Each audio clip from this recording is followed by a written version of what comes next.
Welcome to Idle Red Hands Weekly. I'm Jeremy. I'm Chris. And what is Idle Red Hands Weekly? It's the big green dragon that sits on your doorstep. He eats little boys, puppy dog tails, and big fat snails.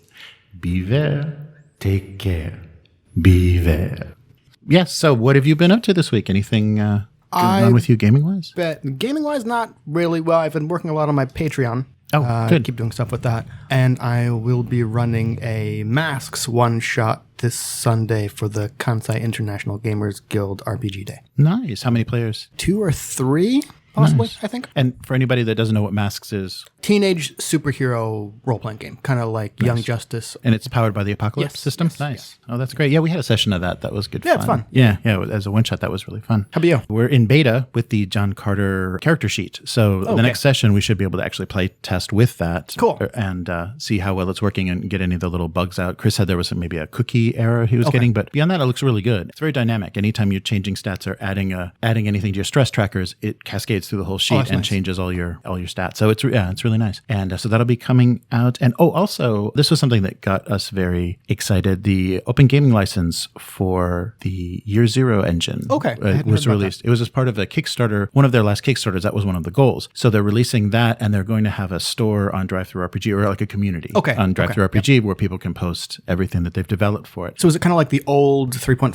OGL or the new one where you have to have that kind of like this big page in whatever product you have where you replicate they're going to have to you have to credit it and everything. I'm not sure. I haven't read through everything yet, and I think that's actually still a beta. They haven't released the official version, but they sent out to all the Kickstarter backers the details of that as they are so far. And then so soon they'll be launching the kind of portal for that, and we'll see. So that got us all thinking about some interesting ideas because Forbidden Lands was so inspiring as kind of a survival post-apocalyptic fantasy RPG that there's got to be a lot we can do in that setting. Nothing much beyond that. Yeah, I've been just kind of putting together more John Carter. So, running John Carter. So that's fun. We're going to break up the review of the movie, review of character creation, the system, and then do a podcast just on setting because Modifius did a really good job really going into detail on that setting. And it's very rich and can really, I think, talking about that might be very inspirational for people that are thinking about running it but haven't read the books or anything because there's a lot there. Or if you might be intimidated by the setting because there is a lot there. Yeah, right. And it also, the way that they wrote it leaves it very open because, Mars is full of mysteries. And so you can just develop original things that are discovered, original races that are discovered, old dead civilizations. So it leaves a lot to kind of dig around in. And I think that's a benefit of that system. Plus it's swords and planet. And planet. Yeah. So a few things that kind of happened over the last week. So Wrath and Glory, the Warhammer RPG, is no longer going to be published by Ulysses North America.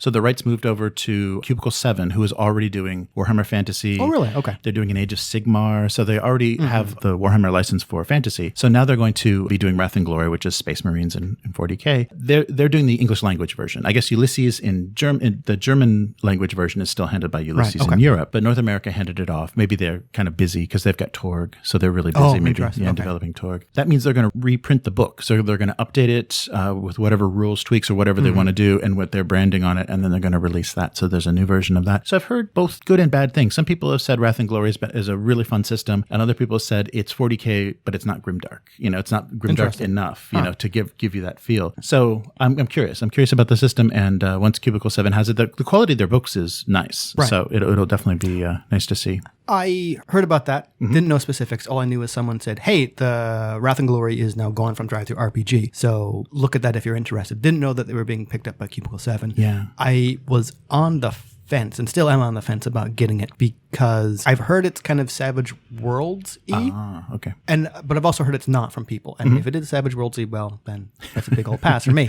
But if it's less like the old FFG one, that's definitely a positive because I don't want to roll all those dice and have all those massive character sheets. But I am curious as to how they are going to balance, or if they do, Space Marines and Imperial Guard and whatever. Those are like massively different characters. Yeah, that's true. I might pick up the Cubicle 7 one just to see what's going on. Yeah, I'm very curious about it. And at least like a PDF, I think would be worth it. Yeah, because I want to see the system and kind of how they handle things. It seems like they stayed pretty dark with their 4.0 version of the Warhammer Fantasy. The illustration's a little bright and happy in some places.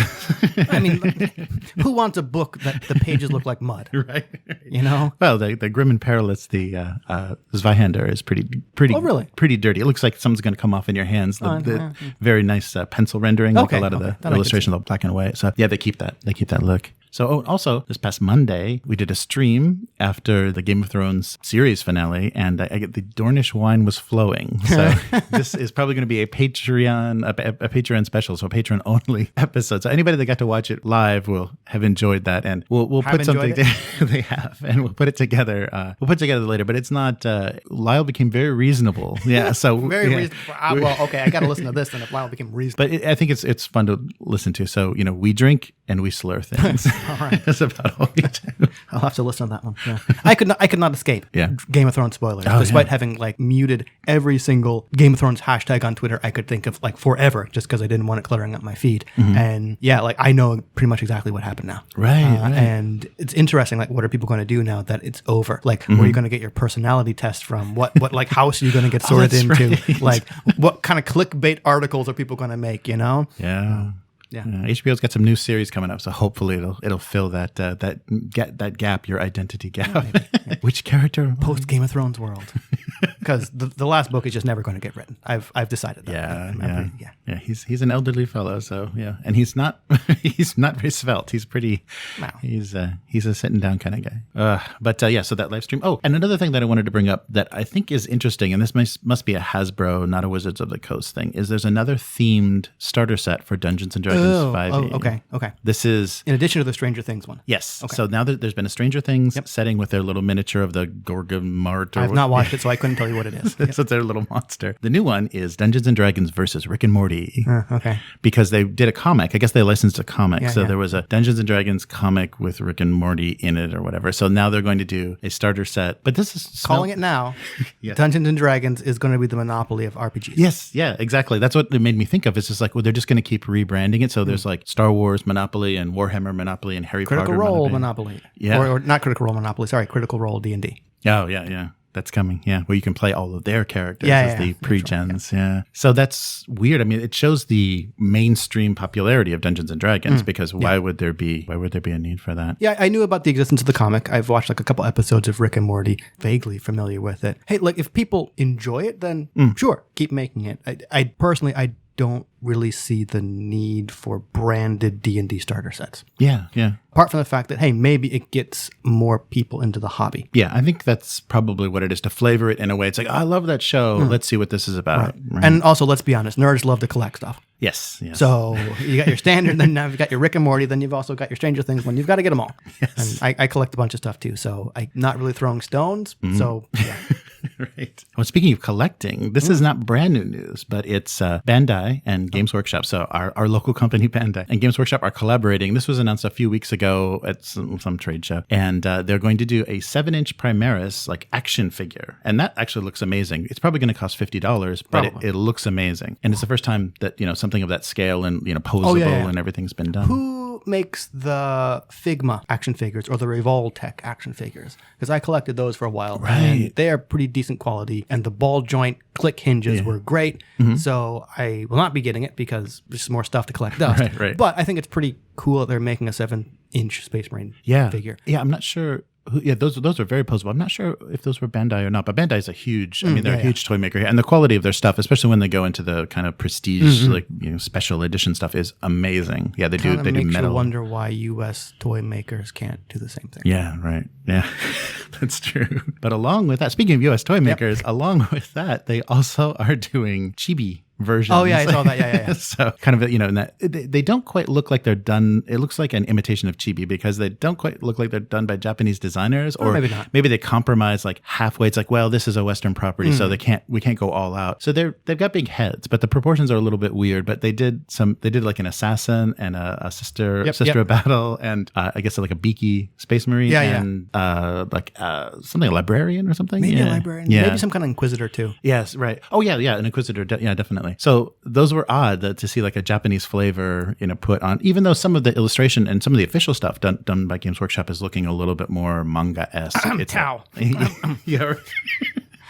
Yes, that would have been the obvious. Man, when those things first came out, everyone just said, "Who let anime in my 40K?" Right. So this is hot on the heels of the Funko Pops that were released. Yeah, that was my segue. The collectibles. Don't get me started on Funko Pops. So they actually did a couple flavors of Space Marines as Funko Pops. Oh, really? I did not realize they that. They did. Space Wolves and Blood Angels, and I think just Ultramarines, and they look terrible. I'm sure they do. Like, if anyone follows me on Twitter, you'll notice my current name is Dead-Eyed Misery Slap, which someone referred to Funko Pops as Dead-Eyed Misery Slaps. That's perfect. When they found out there's going to be like a Funko Pops movie, we're just like, why? So I thought that was funny enough for, that's my handle now. That's perfect. Yeah, I didn't realize that was connected to Funko Pops, and I can't understand why they're so pervasive. They just have the most aggressive licensing team in the world. They must show up at everybody's office and say. There's a Overwatch Tracer Nendoroid figure on my desk at work. Nice. And I realize they're kind of the same thing as Funko Pops, but at least they got ball joints and alternate parts, and they pose. And they have some cuteness to them. They're the kawaii version. They're not the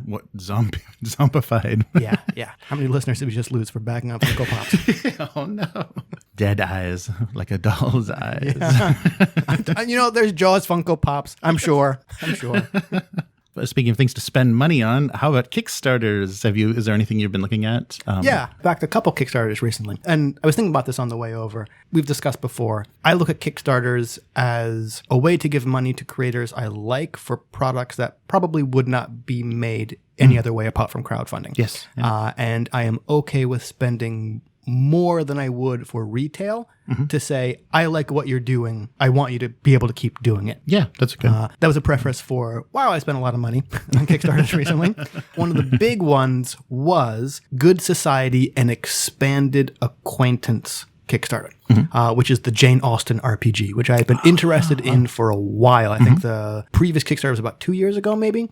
Missed it the first time and was kind of disappointed. They're doing expansions, kind of like new settings. I forget the specifics on it, but one's like sword fighting school, one's kind of like introduces, kind of like Magic Academy, stuff like that. So I thought all these settings were really cool. They have a pledge level where you could get everything in physical format. Oh, nice. Including the original game and any expansions that they did for that Kickstarter. So that it's in Australia dollars, so close to like $200 for everything, including shipping. But it's all in hardback and it's worth it. And I said, I like this. It's something that's different. And the company seems pretty decent, so I'm willing to kind of shell out for it. Oh, nice. The other one is the Trilemma Adventures by Michael Prescott. For about 4 or 5 years now, he's been doing monthly one-page system neutral kind of like adventure settings where it's usually like a location and there aren't stats for the things, but there's enough information about what's in each setting that you could stat it up for any system you want. Oh, cool. He's kickstarting a hardback copy collection of those, 48 of them.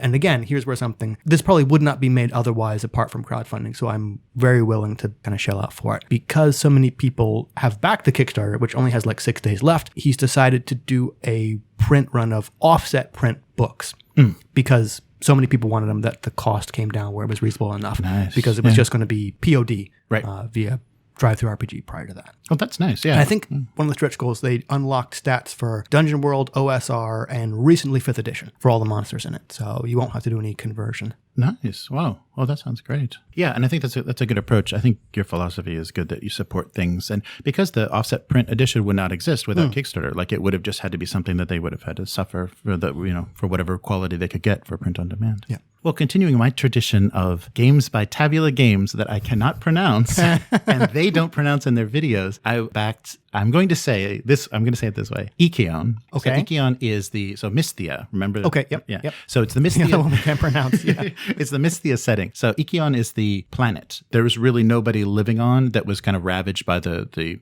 crystal asteroid that collided with it. So it's surrounded in cloud, and it's kind of this wilds land where people go to gather the comb, which is the crystals. And so it's an engine, territory building, and resource management game. Okay. And so it's continuing. It's set in that theme, and there's new types of characters, and basically you're collecting for your guild because that's the power, that's the resource of the entire world, of the entire universe of Mysthea. And so it'll be telling the story of what's going on actually in that no man's land on the ground, as opposed to on the island kind of nations of Interesting. Of Mysthea. And the interesting thing that they're doing, and they've run into a little problem with this, is this game will combine with Mysthea to play another type of game. My eyebrows raised. Okay. Yes. Mm-hmm. So you take like about 50% of Mysthea and add it to this game, and it plays a totally different style of game where it's, I guess, combining the two mechanics. Okay. You're talking about the other kind of the board game. Yeah. The original one that they kickstarted. The problem is they are also releasing a standard edition with this Kickstarter for anybody that didn't back Mysthea. Okay. Yep. And they wanted to reward those people. So the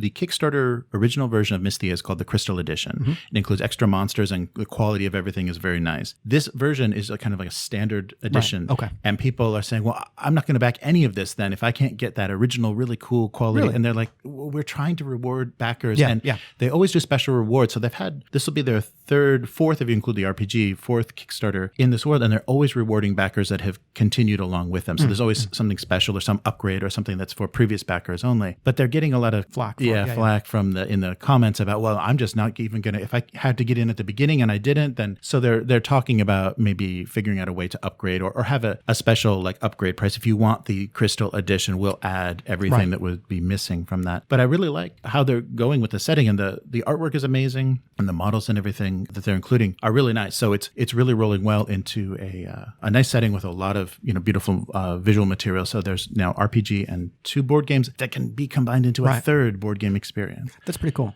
Yeah. I still have to look into this setting because I know we backed a role-playing game. Yes. I was kind of excited about. But it's, on the one hand, I understand customers saying, hey, I want this thing too. Mm-hmm.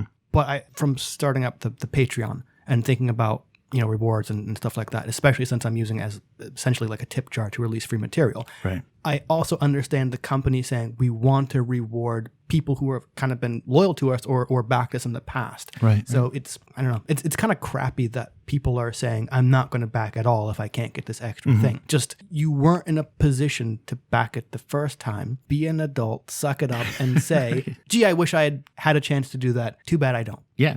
And they didn't even have to offer the original Mysthea again at all. Just say original owners can now do this and have just let the jealousy flow. Yeah, like so that like the company is trying to be accommodating by saying, here's both of them together in case you missed the first one. Right. Sure, the quality's a little worse, but we want to reward those people who, like that Jane Austen game. I was lucky enough that they made a reward tier where you got everything as hardback. Yes. If they hadn't, I just would have said, well, I guess I'm buying it from the store eventually. Yeah. I still would have backed the expansions, you know? Right. So I don't get kind of that mentality of whatever it is, the customer is always right. Or Yeah.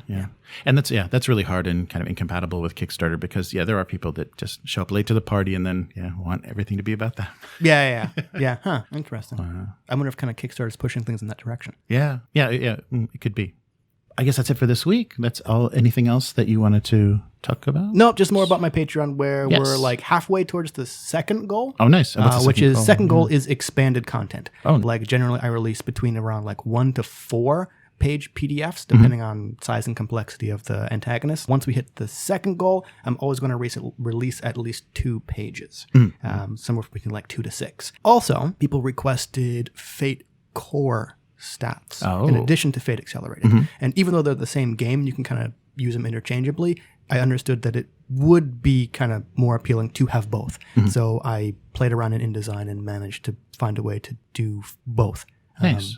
Nice. And so your third goal is going to be hiring a staff to actually be able to produce all this work. My third goal is going to be somehow like a Harry Potter time turner to get more time to do this stuff. You're right. Nice. And where can people find you online? Fantastic Fate Resources, or FAE Fantasy on Twitter. Okay, great. And your regular Twitter? Hivemind, HYVEMYND, or Dead-Eyed Misery Slab, like the Funko Pops. Nice. Yeah, I love that. All right. And you can reach the podcast at Idle Red Hands on Twitter, and idleredhands.com is the website where you can see where everything's kind of collected together, all of the resources, the videos and podcasts and everything that we've posted. And so everything that we're doing for John Carter is going to eventually show up there. And also, if you'd like to support this podcast and get some great rewards and be involved in the kind of future and decision-making, please visit patreon.com/idleredhands. To hear that slurry Game of Thrones finale cast. Yes, that's right. A patron exclusive, patron only exclusive. All right. So we'll see you next week. Bye. Bye.